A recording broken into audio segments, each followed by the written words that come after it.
Libre Encuentro con Dionisio Gutiérrez. Hoy en Libre Encuentro, junto con Dionisio Gutiérrez, contamos con dos invitados de excepción, protagonistas de la realidad política internacional de los últimos años. José María Aznar, expresidente de España y presidente de la Fundación FAES, recorre diferentes universidades del mundo presentando el último libro de la Fundación, Latinoamérica, una agenda de libertad. Por su parte, el brasileño César Maia, alcalde de la ciudad de Río de Janeiro por 2 ocasiones y uno de los más importantes líderes del Partido Demócratas, principal opositor al Partido Socialista que actualmente gobierna Brasil. Bienvenidos a Libre Encuentro. Está con nosotros el presidente José María Aznar. Él, además de ser expresidente del gobierno español, durante 8 años es presidente de la Fundación para el Análisis y los Estudios Sociales. La fundación se llama FAES. Presidente Aznar, bienvenido a Guatemala, bienvenido a Libre Encuentro. Muchas gracias, Dionisio, encantado de estar otra vez aquí. La lucha por la libertad, además de ser una gran responsabilidad, es un imperativo moral. A través de la historia de la humanidad, durante la Segunda Guerra Mundial, después de la caída del Muro de Berlín, incluso hasta nuestros días, es increíble lo que hay que cuidar la libertad, porque está siempre bajo ataque, siendo acechada. Y es increíble que ahora en el siglo XXI estemos viendo esos conatos, esos exabruptos socialistas, populistas, que a lo único que nos van a llevar, sobre todo en esta parte del mundo, es a pobreza, a más pobreza y a subdesarrollo. ¿Por qué cree usted, expresidente, que estemos todavía enredados en esa discusión? Bueno, la libertad no es gratis, la libertad hay que conquistarla, hay que cuidarla, hay que mantenerla. La libertad forma parte de nuestra naturaleza humana, pero las políticas de libertad son las políticas mejores y más eficaces. Yo no conozco a nadie que se le dé la opción de ser libre y elija estar bajo la tiranía, bajo la opresión, ¿no? Lo que ocurre es que no es fácil defender las políticas de la libertad. La libertad te exige responsabilidad y eso hay mucha gente que no le gusta. La misma pregunta que se hacía es cómo es posible que haya quien defienda populismos, el retorno a fórmulas fracasadas otra vez ahora en el siglo XXI, que ya sabemos su resultado en el siglo XX. Bueno, ¿cómo es posible que gran parte de los intelectuales europeos del siglo XX fueran estalinistas? ¿Cómo es posible que un país como Alemania, que tenía los mejores científicos, filósofos, matemáticos, músicos del mundo, cayese en manos de una banda de gángsters como fue la banda nazi, ¿no?, por decirlo de esa manera? Es difícil la libertad y por eso la tarea de expandir la libertad y defender las políticas de libertad es absolutamente apasionante, ¿no? Defender la libertad política, la democracia política, defender la libertad económica, yo creo que es una tarea a la que merece la pena dedicar una vida. Sí. En el caso suyo, que está ahora cubriendo Latinoamérica a lo largo y a lo ancho, precisamente defendiendo esas ideas de la libertad que están y que viven bajo ataque, pues uno se pregunta si incluso en países de Europa y otras partes del mundo donde se alcanzaron grados importantes de libertad y desarrollo económico, al final se percibe que van de regreso en algunos casos y que sus medidas y políticas económicas, la forma en que manejan su libertad, lo que está haciendo es haciéndolos retroceder. En América Latina ni siquiera hemos logrado alcanzar el desarrollo, un grado de desarrollo humano respetable, y seguimos muy enredados en esa discusión populista, donde lo que hay es una enorme confusión, oportunismo político, corrupción, ahora el narcotráfico. En fin, la complejidad es tan grande que la pregunta ¿es posible hablar de una agenda de libertad para América Latina en los próximos 20 años? Es imprescindible, porque yo creo que el hecho es que América Latina está en una encrucijada y en esa encrucijada, como todas las encrucijadas, tiene que tomar decisiones. ¿Dónde quiere estar América Latina en el mundo de mañana? ¿Quiere estar en el club de las democracias más importantes del mundo, de las democracias liberales? ¿Quiere estar en el club de los países más prósperos del mundo, de las economías de mercado más desarrolladas, donde existen instituciones fuertes, un Estado de Derecho que se respete, seguridad jurídica, seguridad física? ¿O prefiere estar en un club autoritario? ¿Prefiere pertenecer al tercer mundo o al cuarto mundo que no al mundo desarrollado? ¿Quiere ser parte del Occidente, que es evidentemente el mundo más desarrollado que hemos conocido y que es no solamente un concepto geográfico, sino una serie de valores? o prefiere, digamos, tomar otras alianzas y definirse en torno al populismo, en torno al autoritarismo, en torno a eso que se llama el socialismo del siglo XXI. Esa es una decisión muy importante. Yo creo que los que creemos en la libertad y los que tenemos un compromiso con Iberoamérica, porque no somos explicables sin América y los españoles no somos explicables sin América, ni España es explicable sin América, y tenemos esa vocación, pues tenemos que hablar de la libertad y tenemos que hablar en defensa de la libertad. Presidente, el Banco Mundial, o como un golpe sorpresivo o un golpe de suerte, sacaron un estudio que tiene sentido, ¿verdad? Lo cual no es muy común en ese tipo de instituciones, y hablan de la riqueza intangible. Y dice sobre ella que hay dos elementos fundamentales que son condición para el desarrollo de las naciones. Uno es la educación, que es un elemento de largo plazo porque eso toma tiempo, y lo otro es el sistema de justicia, entendido como el conjunto de certezas que un ser humano necesita para desarrollarse. Su seguridad física, la certeza jurídica que le permita que se respeten sus derechos y que le haga cumplir con sus obligaciones. Y si a esto se agrega un marco de libertad donde el ser humano tenga la posibilidad de desarrollarse, pues entonces va a haber chance de salir adelante. Sin embargo, vemos las oportunidades que hemos desaprovechado en América Latina y como esas ya pasaron, ahora parece que venimos de regreso. Vemos la posibilidad de un López Obrador en México, Daniel Ortega en Nicaragua, el FMLN en El Salvador con Mauricio Funes, que es un muchacho joven, bien estructurado, pero muy confundido. Tenemos la posibilidad de Otón Solís en Costa Rica y Panamá, República Dominicana y Honduras con problemas un poco más complejos, pero tampoco con probabilidades de que tampoco nos lleven a ningún lado. Y en Sudamérica, pues de Venezuela, Bolivia, Ecuador, imaginémonos qué es lo que está pasando ahí, ya estamos viendo para dónde van. Entonces realmente Latinoamérica no solo no logró llegar a donde debía, sino vamos retrocediendo ahora. En ese escenario, ¿cómo encaja esta lucha de la libertad? Si echamos la vista atrás, 20 años, incluso menos, la mayoría de países iberoamericanos eran países sometidos a dictaduras militares o con unos problemas económicos verdaderamente tremendos.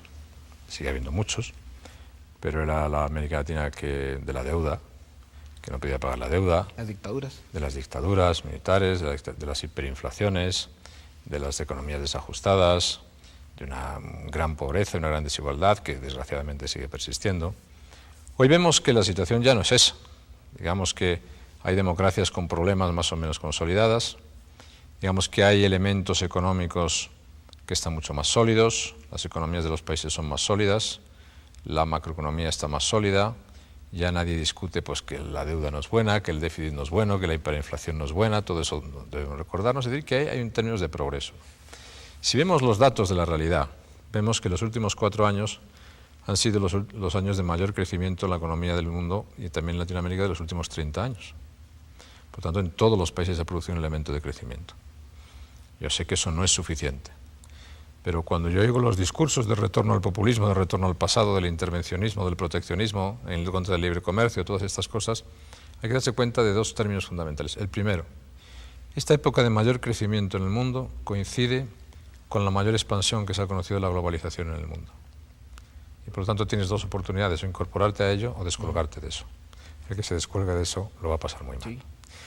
Lo segundo, lejos de que ser verdad que la globalización crea más desigualdad, 500 millones de personas han salido de la pobreza en estos años, especialmente en China y en la India. Lo cual no quiere decir que las situaciones de desigualdad no sean inaceptables, intolerables en la mayoría de países, en muchos países iberoamericanos, y sobre eso hay que seguir creciendo y haciendo una labor de mayor justicia social en todos los países. Tercero, ¿por qué se han producido esos fenómenos? Pues se han producido esos fenómenos por varias razones, pero por una muy especial. Porque miles de millones de personas que estaban sujetos a economías intermedias, comunistas, socialistas, han abrazado la libertad. Todos los países del centro y del este de Europa, la vieja Unión Soviética, China, la India, sí, Corea del Sur, Vietnam, Malasia, sí, Indonesia. Es decir, y en el tema económico lo están haciendo bien.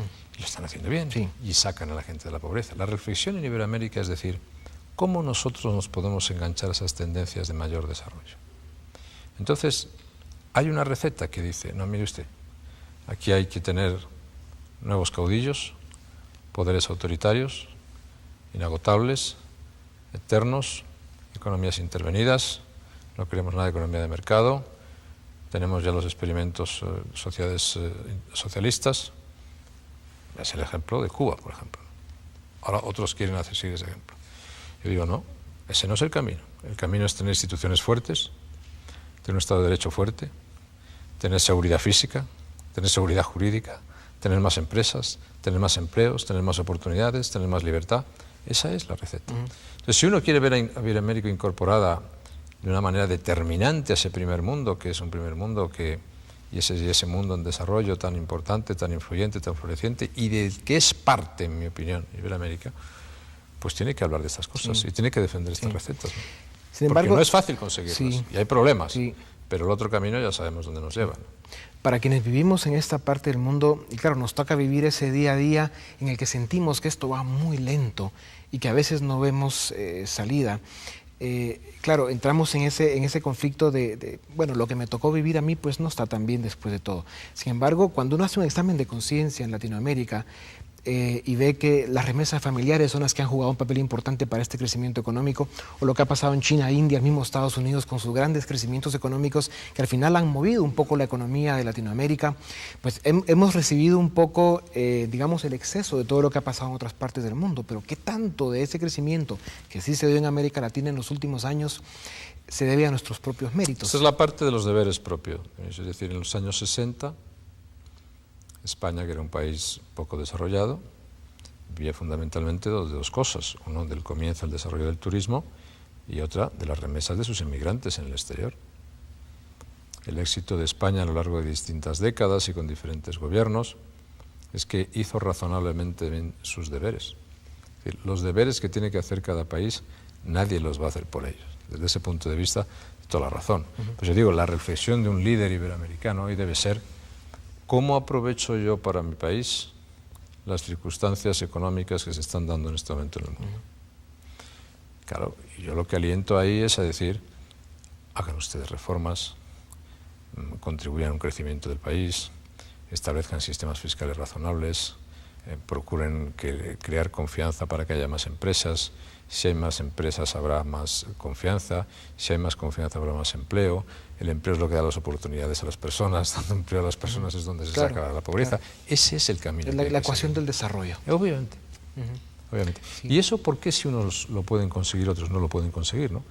Los factores económicos siempre se producen distintas circunstancias, pero nunca se había producido en el mundo una circunstancia como la actual, en la cual miles de millones de personas, en un plazo muy corto de tiempo, han abrazado, con más o menos perfección, pero han abrazado las ideas de libertad económica. Eso va a cambiar el mundo, ¿no? Con todos sus problemas y todas sus dificultades. Ahora, por eso hay que decir, oiga, creo que hay una oportunidad, creo que tenemos una oportunidad muy importante por delante en torno a la libertad. No volvamos a las recetas fracasadas. Pero las recetas fracasadas no son las recetas de la libertad, las recetas fracasadas son las recetas del intervencionismo, de la falta de Estado de Derecho, de la falta de seguridad física, de la falta de seguridad jurídica, del intervencionismo del Estado, del caudillismo. Esas son, evidentemente, ¿qué es lo que estamos haciendo en Latinoamérica en alguna medida, ¿no? ¿Qué es el riesgo que hay y que algunos quieren plantear en este momento en Latinoamérica, ¿no? Eso es el nuevo socialismo del siglo XXI, que, como digo, ya se conocen los resultados, porque eso no tiene nada de nuevo. Basta mirar, por ejemplo, los resultados de la economía cubana. ¿Hay libertad en Cuba? No. ¿Hay una economía que funcione? No. Claro. Y eso es lo que más desconfianza da, ¿verdad? Porque cuando se plantea el discurso desde un concepto de enormes niveles de desigualdad económica, por supuesto que eso es una realidad. Hay mucha gente sufriendo y muy poca gente que está muy bien. Pero la forma de resolver eso es mediante el sistema de justicia, un modelo económico coherente que promueva la inversión y cree fuentes de empleo. Yo puedo sacar a las personas, intentar sacar a muchas personas de la pobreza, si doy la confianza suficiente para que haya empresas y haya empleo. Pero no se ahuyento las empresas y ahuyento la confianza. Si yo no tengo inversión que me cree empresas, no podré crear empleo. Habrá más pobreza. Si no genero las circunstancias necesarias y de confianza para que haya una seguridad física y una seguridad jurídica, nadie invertirá y no podrá haber empresa, ¿no? Entonces, todos esos discursos en contra de la empresa son discursos muy peligrosos, porque son discursos en contra del progreso. Y quien hace discursos en contra de la empresa tendría que explicar cómo él va a ser capaz de crear puestos de trabajo y dar oportunidad a las personas. Y a usted, presidente, le acompaña la autoridad moral de haber sido 8 años presidente del gobierno español y haber dado los resultados económicos y sociales de España que le hacen llamar el milagro español, visto por muchos analistas, y además que se ven hoy en día lo que es España, a pesar de lo que está pasando últimamente, pero bueno. Ese aporte que usted puede dar en América Latina es importantísimo, porque tiene esa autoridad moral de la que hablo, las ideas claras, y de lo que se trata es de compartirlas y de convencer a la gente. Y en eso tal vez es donde radica el verdadero esfuerzo que se debe hacer en los próximos años en América Latina, porque a mí me parece que sí somos una región en peligro de sufrir un enorme retroceso sin haber adelantado mucho. Existe el peligro efectivamente de la involución política, por decirlo de esa manera, y si no se aprovecha para hacer reformas serias en los países, de aumentar la distancia en los países más desarrollados, ¿no? El problema es que la reacción política de eso será un discurso más agresivo contra los países desarrollados. Y los países desarrollados no tienen la culpa de eso. Cada uno debe decir, si yo estoy haciendo mis deberes correctamente, decirme, aproveche usted, ahora que tiene la oportunidad, para hacer una razonable reforma fiscal, para hacer una razonable reforma del sistema de pensiones, para liberalizar su economía. Aproveche para decir, aquí pueden ustedes venir a invertir y a crear empresas porque hay seguridad. Eso es lo que realmente funciona. Yo tengo esa experiencia. Y en todos los países del mundo donde se aplica esta receta, son unas recetas que funcionan. ¿Por qué no van a funcionar en muchos países latinoamericanos? La cuestión es la decisión de realmente de implementar todo este tipo de políticas, ¿no? Sí. Ese discurso populista que hace tanto daño, porque al final lo que hace es entregarle el poder a estos personajes oportunistas, oscuros, que lo único a lo que van a hacer es destruir lo poco que se haya construido en ciertos países, incluso otros, aunque tengan petróleo, porque al final la riqueza, por mucha que sea, es limitada y es fácil destruirla. Se aprovechan de la ignorancia de los pueblos, de la pobreza y del atraso en que se ha vivido en América Latina por muchas décadas. Ahí es donde la educación juega un papel importantísimo. FAES, la fundación que usted preside, que está planteando este tema de América Latina, una agenda de libertad, comparta con nosotros, presidente, a qué extremos está llegando sus viajes por toda América Latina, cómo está logrando efectividad. Yo procuro ayudar fundamentalmente a crear y a impulsar líderes jóvenes. A mí lo que me importa sobre todo es que los jóvenes latinoamericanos pues estén empeñados y embebidos en la idea de la libertad, ¿no? Y en estas ideas, ¿no? Entonces nosotros en nuestra fundación tenemos programas de becarios. Hay muchos becarios iberoamericanos que pasan por nuestra fundación al cabo del año. Tenemos ya una red importante de becarios iberoamericanos que justamente constituimos oficialmente estos días, esta semana en Bogotá, en Colombia, donde yo he pasado 3 días.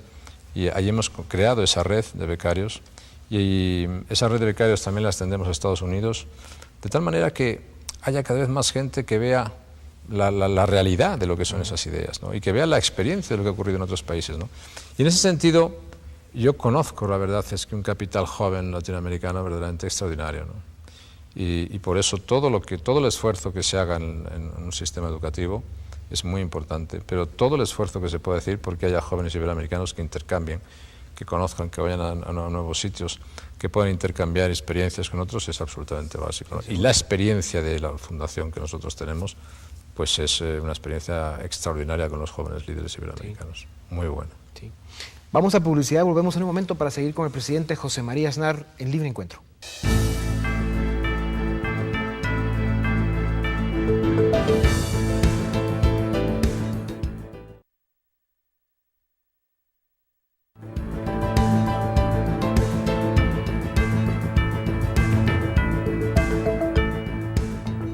Bienvenidos, estamos en Libre Encuentro y tenemos como invitado especial al presidente José María Aznar, expresidente del gobierno español, presidente de la Fundación para el Análisis y los Estudios Sociales, FAES. Presidente, haciendo escenarios, porque al final la vida son ciclos, ¿verdad? A veces vamos para arriba, a veces vamos para abajo, y lo importante es de que cuando uno va para arriba ni suba tanto, y especialmente cuando uno va para abajo, que la caída no sea muy dura.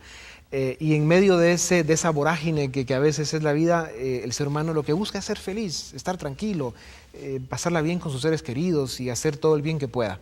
Y en Latinoamérica, al final el ciclo que nos está tocando vivir, pues es complicado. Porque si vemos a los demócratas ganando la Casa Blanca el año entrante en Estados Unidos y de México para abajo, desde López Obrador hasta lo que puede estar pasando en Argentina, en el mismo Chile, que a veces dan mensajes confusos, que han sido el ejemplo de libertad en América Latina, pues el ciclo no es el que quisiéramos, los que creemos en las ideas de la libertad. Pero eso no debe ni desmotivarnos ni hacernos dar un paso para atrás, todo lo contrario, es una oportunidad más grande todavía para luchar y seguir promoviendo las ideas de la libertad. La pregunta es cómo podemos ser más efectivos. Yo creo que se puede ser más efectivos si cada país hace realmente los deberes que tiene que hacer, ¿no? Hay gobernantes que cuando llegan al poder y ven una situación difícil y dicen no es el momento de hacer reformas porque la situación es difícil. Y cuando llegan en un buen momento dicen ¿para qué vamos a hacer las reformas si estamos en un buen momento? El caso es que nunca se hacen las reformas, ¿no? Pero yo creo que la gran mayoría de países iberoamericanos necesita instituciones más fuertes, porque si las instituciones no son fuertes pueden caer en manos de grupos criminales, de grupos mafiosos. Eso significa partidos razonablemente organizados, que no pueden ser sustituidos por grupos de presión. Eso significa tener, en la medida de lo posible, un Estado de Derecho que funcione y una justicia independiente. Eso significa dar más seguridad física y más seguridad jurídica. Yo creo que todo lo que podamos hacer en torno a la institucionalidad es muy importante, desde el punto de vista político. Desde el punto de vista económico, mi recomendación esencial son las reformas. Mi recomendación esencial es no dejar parados los países, porque en ningún sitio está escrito, en ninguna maldición histórica existe sobre ninguna sociedad iberoamericana para que tenga que padecer unas condiciones o de subdesarrollo, o de diferencias, o que no pueda solventar las diferencias o desigualdades sociales que existen. ¿Por qué, si países asiáticos están sacando tantos millones de personas de la pobreza, no va a ocurrir en América Latina? ¿Seguro? Hay muchas sociedades, muchos ciudadanos latinoamericanos que no saben, por ejemplo, que hay más diferencias aquí que en África. O incluso tantas diferencias aquí como entre el sur de Europa y el norte de África, que nosotros los españoles conocemos muy bien. Es una realidad inaceptable. Lo que ocurre es que al mirar para atrás y decir, oiga, mire usted, la culpa de esto la tiene la libertad. No se equivoca usted.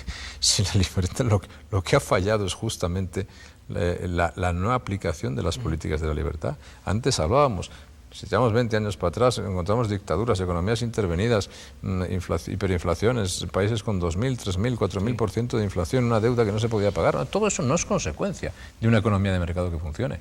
Es consecuencia de economías que no funcionan. Y es consecuencia de democracias que no existían, en gran medida, ¿no? Por lo tanto, construir eso no es una tarea de 4 o 5 años. La experiencia española no es decir, nos hemos vuelto listos de repente y hemos hecho... No. Ha sido trabajo de muchos años, de décadas y distintas generaciones de españoles, con aciertos y con errores. Pero hay países que han demostrado que son capaces de salir adelante, ¿no? Y crear esos entornos es bueno. Es mejor, para un país como México, por ejemplo, tener el NAFTA o no tenerlo. Pues es mejor tenerlo. Es mejor para Centroamérica tener el CAFTA o no tenerlo. Es mejor tenerlo. Claro.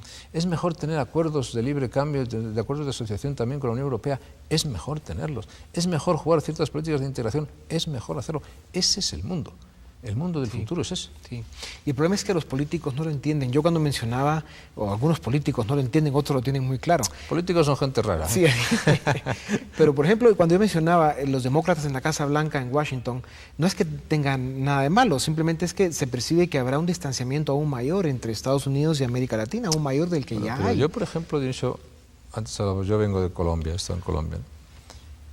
Y yo he escrito en la prensa norteamericana diciendo, mire, ustedes, no es explicable que los demócratas en el Congreso estén boicoteando un tratado de libre comercio con Colombia. Colombia son los socios y los aliados más importantes de Estados Unidos en Sudamérica. Tiene problemas muy importantes, tiene narcoterrorismo, tiene problemas muy importantes, tiene unos vecinos que, en fin, que le procuran complicar la vida todos los días. Bueno, es el momento de ayudar, ¿no? Sí. Entonces, también los Estados Unidos tienen una responsabilidad muy importante ahí, ¿no? Como tiene una responsabilidad importante España, ¿no? Sí. Y hablando de responsabilidades, hemos hablado de los políticos, pero los otros sectores de las sociedades latinoamericanas han jugado un papel muy pobre. Al final, si uno juzga por los resultados, no solo no se puede echar toda la carga sobre los políticos, por muy malos que sean algunos, y vaya que los hay en América Latina, sino que... En todas partes cuecen habas. Sí, también, eso es cierto, eso es cierto. Y algunos están gobernando ahora. Y la verdad que los otros sectores, el sector empresarial, los centros de investigación, el sector profesional, la misma juventud organizada en grupos de estudiantes y tal, no están a la altura de las circunstancias. Y lo que está en juego es su historia, su destino, el futuro de sus hijos.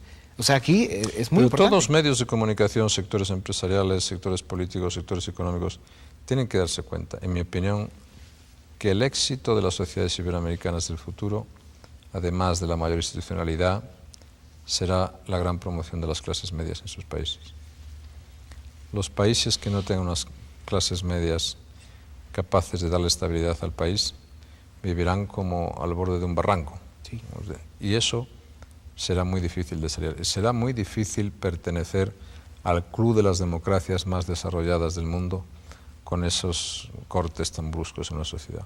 Todo lo que sea por eso aplicar políticas que permitan ir generando poco a poco el desarrollo de nuevas clases medias, eso da estabilidad política, da confianza económica, y ahí está esencialmente el futuro de los países. Y ahí está la gran responsabilidad de muchos dirigentes políticos, económicos, sociales, empresariales, mediáticos, sí, de los países latinoamericanos. ¿No? Esas ideas del populismo y el nuevo socialismo son tan equivocadas que solo pueden ganar terreno en la medida que los que creen en la libertad se los permitan.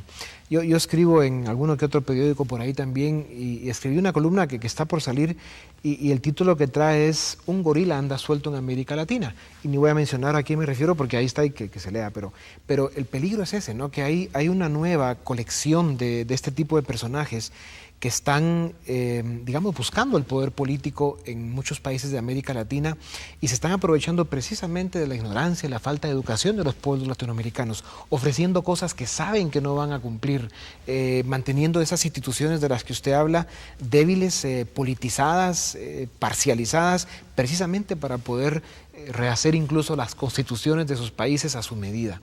Y bueno, es un nuevo estilo de dictaduras con fachadas democráticas. Y eso hay que denunciarlo, y eso hay que decir, miren, cuidado, que por ahí vienen, y hay que enfrentarlos. Por eso, los que defendemos la libertad no debemos callarnos.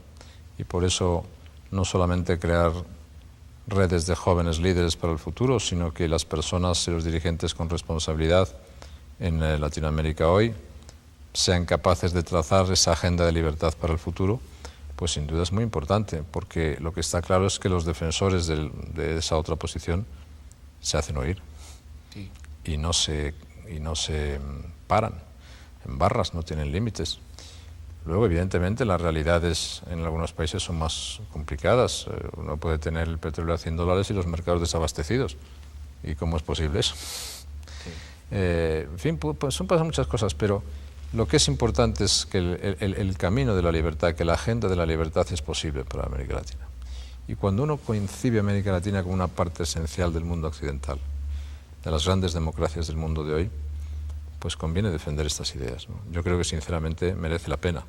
Lo que no nos deberíamos perdonar nunca es ver cómo un país u otro van cayendo, pues digamos, en manos del populismo, del socialismo del siglo XXI, pues porque ahí no va a estar el futuro ni la prosperidad ni de la libertad de los ciudadanos de América Latina, ¿no? Y si no vemos eso, el tiempo y la historia nos lo harán ver de muy mala manera, muy triste. Absolutamente. Yo que de toda mi vida política he hecho una defensa de la libertad, y mi vida política es la defensa de la libertad, pues sé muy bien que uno no puede sentirse... Uno tiene la suerte de vivir en un régimen democrático, en un régimen de libertades, pero tiene la obligación de pensar en todos aquellos luchadores por la libertad en aquellos países donde no existe, o donde está en riesgo, ¿no?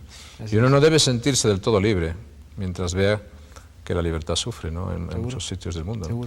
Pero es tan importante Latinoamérica para el mundo que ojalá cada vez haya más número de latinoamericanos que se den cuenta de que tienen una gran oportunidad por delante. Sí, pues la responsabilidad la tenemos nosotros, ojalá la sepamos agarrar y enfrentar. Para terminar, presidente, Guatemala acaba de terminar un proceso electoral. Las propuestas políticas que se miraban como de una tendencia izquierda o un socialismo del siglo XXI, que tampoco fueron explícitas, sacaron muy bajo nivel de votación. eso pues de alguna manera puede verse como una oportunidad, aunque el peligro latente ahí está, sobre todo por la poca institucionalidad democrática que tenemos, la contaminación de narcotráfico y una corrupción histórica muy complicada en muchas partes de nuestro estado. El resto de Centroamérica, pues cada país con sus propias condiciones, pero lograr con la ayuda de una fundación como la suya, con su prestigio internacional, la gente en Washington que lo ve también y quiere hacerlo, y en Europa misma, lograr la integración de la comunidad económica centroamericana es un verdadero reto que nos puede evitar mucho sufrimiento, de la gente más pobre sobre todo. Sin duda, yo quiero desearle al gobierno guatemalteco el mejor de los éxitos, ¿no? Y el mejor de los éxitos a Guatemala, ¿no? Y no tengo ningún consejo que darle porque no le hace ninguna falta, ¿no? Pero sí, si puede ser útil una experiencia, mi experiencia es la siguiente. Busquen 2 o 3 objetivos que agrupen al país y puedan ser medidos con resultados tangibles, pero que sean útiles para la modernización del país. Se ha citado uno muy importante. Yo recuerdo cuando llegué al gobierno de España, yo dije claramente, formar parte de la moneda única europea, del euro desde el primer momento, es básico para nuestro país. Vamos todos a por ello. Aprovechen el momento para hacer las reformas. Los momentos cuando se llegan a los gobiernos es cuando hay que hacer las grandes reformas que el país necesita. Unas serán mejor comprendidas, otras serán menos comprendidas, pero procuremos unir al país en torno a las grandes reformas que el país necesita, los grandes elementos de modernización del país. Y eso lo agradecerán siempre todos los guatemaltecos. Y yo por eso le deseo mucho éxito a este gobierno. Ha habido una elección democrática, han triunfado una opción, pues adelante, porque es muy importante para todos, para Centroamérica y para Latinoamérica, del futuro de Guatemala. Pues seguro que sí. Presidente, gracias, como siempre, un privilegio tenerlo en esta tribuna. Muchísimas gracias. Hasta pronto. Con ustedes volvemos en un momento para seguir con Libre Encuentro.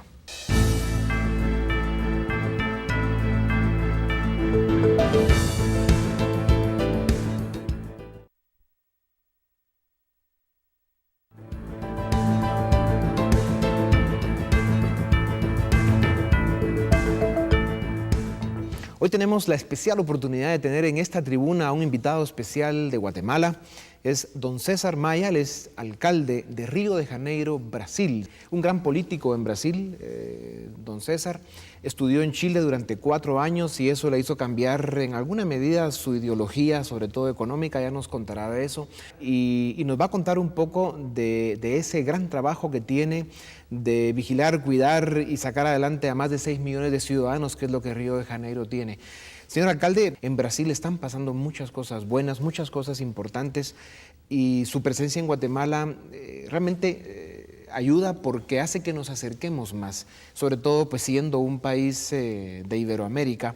Brasil pues tiene mucho que enseñarnos, muchas guías que darnos también de cómo han resuelto grandes problemas que en Brasil los hay, los ha habido también, y por eso le damos la más cordial bienvenida. ¿Qué ha encontrado en Guatemala? Mira, primeiro agradecer a oportunidade, porque esse encontro de países e cidades latino-americanas ensinam para os dois lados. Há temas que cada vez são mais críticos e mais comuns, a violência, certamente é um deles, a educação. Todas as cidades, todos os países têm que ensinar ao outro. E têm que ensinar o mais importante, que são os erros. Nós teremos muitos erros que corrigimos ou não em função deste contato que hacemos a nível internacional. E Guatemala foi um deles.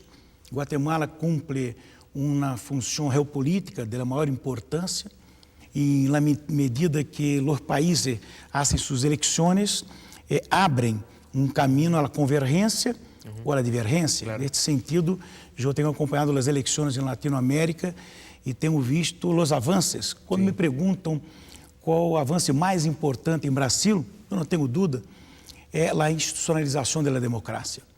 La democracia como valor. Señor alcalde, si bien la democracia como valor y como instrumento para el desarrollo de una nación es fundamental, el modelo económico de Brasil también ha jugado un papel importante para que Brasil esté logrando el crecimiento económico que está logrando. Y es básicamente un modelo liberal, un modelo proempresarial, proinversión y creación de oportunidades de trabajo. Y en ese sentido usted y su historia personal, política, es interesante porque usted de joven o de más joven de lo que es ahora, pues era de una corriente de izquierda, izquierda, más socialdemócrata, incluso del lado izquierdo. Sin embargo, su paso por Chile y luego su crecimiento y experiencia política lo han llevado a estar en el Partido Demócrata, que es vista como la oposición realmente hoy en día en Latinoamérica. ¿Cómo separa usted hoy izquierda-derecha y por qué usted sufrió esa transición política? Mira, eu saí a Chile exiliado como estudante. Enfim, sofri tempo de prisão, processado, e eu ia a Chile. E em Chile estudei economia, estudava engenharia em Brasil, pero meus papéis não chegaram. E trabalhei no governo Allende. Eu sempre tive uma facilidade grande para os números e trabalhei em preços de materiais de construção. E trabalhei na tarefa, hoje dia para mim, contraditória, que era o cálculo do preço para promover a intervenção do Estado nas empresas privadas. Poner a empresa em ponto de equilíbrio econômico, mas não financeiro, o que viabilizava a empresa, e o governo Allende fazia a intervenção. E vivi e convivi com um processo onde, de um lado, eu encontrei homens extraordinários, Allende é um homem extraordinário, e encontrei um fracasso do sistema do régimen. Eu vivi este fracasso. O sistema econômico. Claro, eu hice parte desse fracasso. Então, quando eu saio de Chile em direção ao Brasil, eu fui primeiro para a Europa, antes de voltar ao Brasil, eu saí com dor consciência. Primeiro, da importância de estadistas. E segundo, do erro claro das teses socialistas, comunistas, em aquele momento. Estou falando de 73. Na realidade, o regime comunista socialista sobreviveu mais uns 15 anos, né? O muro de Berlim ha caído em 89. Mas para mim estava muito claro que era inviável, em los términos daquela conjuntura, tipo de sistema econômico estatal daquele tipo. E isso sigue sendo certo hoje? Cada vez mais. E cada vez mais. Por desafio. As teses liberais, elas enfrentaram e superaram os desafios macroeconômicos, pero aún no los desafíos sociales. Claro. Y señor alcalde, al final el resultado es evidente. Lo que ha logrado Chile con su modelo económico liberal, lo que ha logrado el mismo Brasil, su país, que incluso con el presidente Lula, que es de origen sindical, sin embargo, él abraza el modelo económico liberal y sigue con una economía abierta en Chile y promoviendo la inversión. Y ese balance, ese equilibrio entre cuidar el tema social porque es importante, pero mantener la motivación de la economía liberal y de la inversión, pues han logrado que estos países vayan saliendo adelante. Certo. E a democracia não pode ser vista apenas como um sistema de instituições formais. Há que promover consensos generais que quedem fora da política. Cardoso, o presidente Cardoso, ha promovido 3 consensos nesta direção. Um foi o consenso fiscal, a responsabilidade fiscal. Outro, o consenso monetário. E outro, consenso externo, que lhe digo que o governo Lula não ha mantenido, como se havia dibujado antes. Pero ha mantenido, é o consenso monetário e fiscal, o que ha lançado a política econômica a partir destes consensos. Claro. Estes elementos são elementos de Estado. Um país ter sua conta ajustada, ter sua moeda estável, são elementos pré-política econômica. Por isso, falam de Banco Central independente. A partir daí se lançam as políticas econômicas de desenvolvimento, de redução de desigualdade, de inserção social. Esse é o desafio que nós temos. Exacto. Señor alcalde, uno de los temas más graves que ha vivido Río de Janeiro, que está viviendo Guatemala actualmente y probablemente la mayor parte de Latinoamérica es la seguridad. O sea, esa unión que hay, de hecho, ya entre las maras, los problemas sociales crónicos, el narcotráfico, las mafias, crimen organizado, han provocado sociedades muy inseguras con altos niveles de violencia. ¿Cómo han logrado combatir esto en Río de Janeiro? Sabemos que no está resuelto porque hay muchos problemas, pero han logrado mucha efectividad en algunos momentos y van por buen camino. ¿Cuál es la clave para lograr combatir ese fenómeno tan serio como es la inseguridad por todos estos problemas que la provocan? Mira, eu não seria tão otimista. Eu creio que Brasil não habla apenas de Rio, não há definido na política de segurança interna que ha avançado.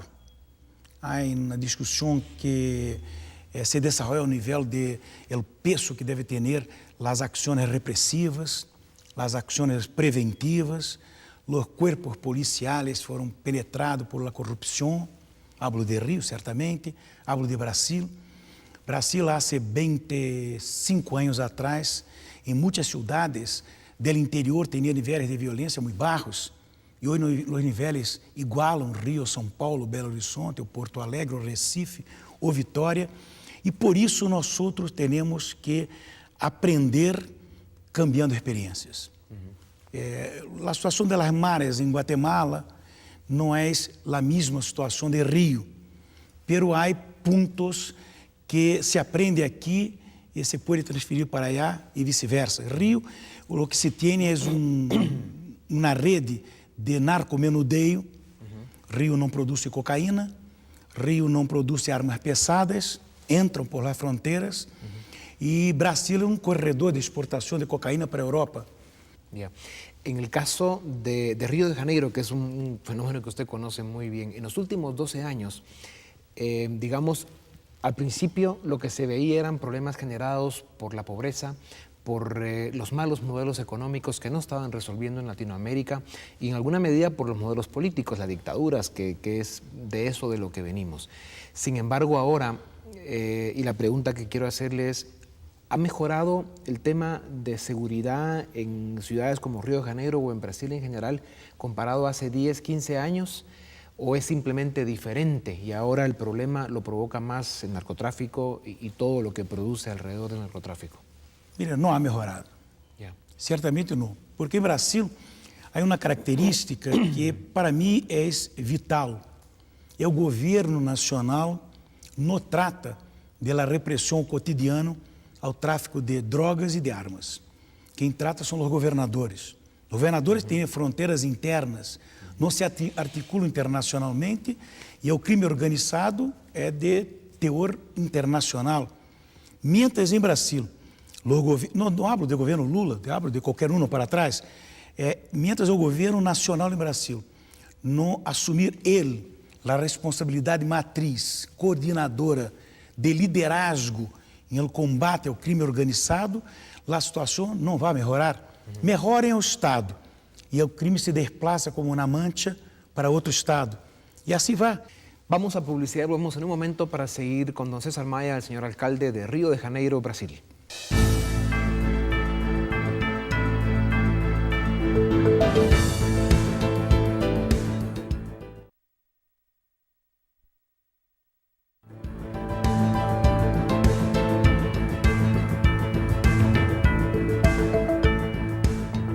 Bienvenidos, seguimos el Libre Encuentro. Tenemos con nosotros a un invitado especial, don César Maya, alcalde de la ciudad de Río de Janeiro, Brasil.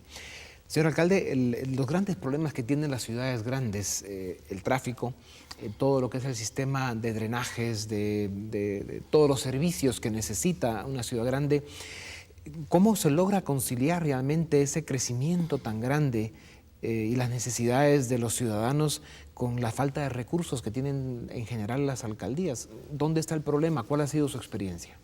Mira, nosotros trabajamos en Río hace 16 años, porque eu fui eleito em 92 e meu grupo, elegido, meu secretário de urbanismo, foi o caldo seguinte, depois eu volvi e fui reeleito a relação a cambiar em Brasil. São 16 anos. Eu lhe digo que a América Latina, o problema é menos falta de recurso que a boa gerência dos recursos. É o desperdício com os recursos que existem, a corrupção, a falta de técnica em la recaudação e la aplicação, na ausência de sistemas que cobrem produtividade ao serviço público, que exijam preço menor, apostando na competição entre as empresas e não licitações fraudadas. Isso tudo genera recursos. A primeira prioridade seria a boa gestão dos recursos. Rio, em Brasil, é desde há 13 anos ou 12 anos, a cidade que conta com a maior proporção de recursos próprios para a inversão em relação às receitas correntes da alcaldía. Não é milagre. En la receta não se hace política, se hace política en la despesa. Eu vou poner aonde? Na educação, na saúde, em medidas de prevenção às drogas, e onde eu aplico. Aí se hace política. Quais são nossas prioridades? Pero na recepta, os sistemas de controle financeiro, jurídico, a atividade de tributação, a atividade de gestão financeira, aí se trabalha tecnicamente. Isso já produz recursos que podem incrementar em 20%, 30% os ingressos que os governos têm na América Latina. Eu creio que este é o ponto fundamental. Para pedir recursos, há que demonstrar que se gerencia bem os recursos que tem. Señor alcalde, usted es vicepresidente del Partido Demócrata de Brasil, un partido que ha tenido un desarrollo muy importante en su país y que es principalmente hoy visto como el partido más importante en la oposición. ¿Vamos a ver al actual señor alcalde de Río de Janeiro, don César Maia, como candidato presidencial de Brasil en un futuro cercano? Mira, se eu estivesse em Alemanha, em Espanha, eu poderia ser previsão política. Em Brasil não se pode. Em Brasil, infelizmente, a política é conjuntural. Não sei, aqui em Guatemala, se há um ano e meio atrás, se poderia dizer que a segunda volta seria com Colón e com o general não. Né? Em Brasil também não se pode fazer nenhum tipo de previsão em relação a 2010. Eu creio que em Brasil tem que trabalhar bem a conjuntura. Nós teremos eleições importantíssimas próximo ano municipais, que sirve de lastro, de base para as eleições nacionais. E quando chegar ao ano 2009, segundo semestre, se pode dizer que políticos estão com condição de popularidade. Bueno. Por lo menos não escuchamos que descarte essa possibilidade. Eu creio que em Brasil, nem aqueles que não podem sonhar com a ascensão política deveriam descartar a possibilidade. Señor alcalde, Latinoamérica está viviendo un momento complejo. Lo que está pasando en Venezuela, acá pensamos en esta tribuna que es muy mala noticia para Venezuela, para Latinoamérica y para el mundo. Lo que está pasando en Ecuador, en Bolivia, con estos presidentes que están regresando a los 60s y a los 70s con políticas económicas y con cambios constitucionales que el mundo ha demostrado una y otra vez que son un absoluto fracaso social, político y económico. ¿Usted siente que esa tendencia se vaya a seguir dando en Latinoamérica y que Latinoamérica entera como un continente esté retrocediendo por lo que pueden pasar en Nicaragua, en Costa Rica y en otros países que están con riesgo también de caer en manos de esta nueva marea roja, como se llama? Eu não sei se é roja, talvez lilás, porque não veio aí um perfil ideológico claro, socialista. O que eu vejo na retórica antidemocrática. O problema é este. Não há desenvolvimento sustentável sem uma democracia institucionalizada. O que passa em Venezuela, aún não passa em Bolívia, pero passa já em Equador, é na ruptura com o regime democrático. Bem, os resultados se podem mensurar. Os níveis de violência em Venezuela cresceram espantosamente. Eu estou falando de quase 10 anos de governo. Não há indicador social que permita dizer que essas políticas ditas bolivarianas han produzido qualquer resultado para o povo venezuelano. O que se tem é enorme poço de petróleo e que se distribui plata para a gente, pero a plata se vai. Se vai com a inflação, se vai por falta de oferta, se vai por falta de educação, de escolarização. É desastre o resultado. E para mim o ponto mais importante é a ruptura com o regime democrático. Os modelos autoritários não deram certo e não darão certo. Não quero aqui dizer que há uma fórmula mais à esquerda, mais à direita, enfim, aí há exemplos ao mundo todo. Mas uma coisa se pode garantizar é que sem democracia não há desenvolvimento sustentável. O que ha passado e passa em Venezuela, Cuba é um exemplo disso. Aí está Cuba, né? O Venezuela é uma ruptura com a democracia. Morales intenta, mas há resistência em Bolívia e o processo é grave de estressamento de relações sociais, políticas internas à Bolívia. e Rafael Correa, da mesma maneira, quer dizer, aí termina a Corte Suprema, o Congresso é eleito e se cierra o Congresso, se elige de afogadillo uma Assembleia Constituinte, cuja fórmula já se conhece, um golpe branco, Claro. como isso Chávez. Por isso eu dizia no início que a eleição em Guatemala é um processo tão importante, porque se juega aqui um papel na geopolítica latino-americana que qualquer país que avance na direção de um projeto antidemocrático contribui para a desestabilização. Claro. Independentemente de esquerdas e direitas, qualquer país que, ao contrário, afirme o compromisso democrático difícil em países desiguais, com um alto nível de violência. A violência hoje em América Latina não é mais uma questão de governo, é uma questão de Estado. Deve-se produzir convergências entre forças políticas distintas, como na questão fiscal, como na questão monetária, para se poder enfrentar uma situação que rompe com os três monopólios do Estado moderno. O monopólio do uso da força não existe mais. Aí estão as pandilhas, o narcotráfico, o monopólio da cobrança de tributos, as extorsões, um tributo, que se rompe este monopólio, e o monopólio da aplicação da lei, você não serve, se mata.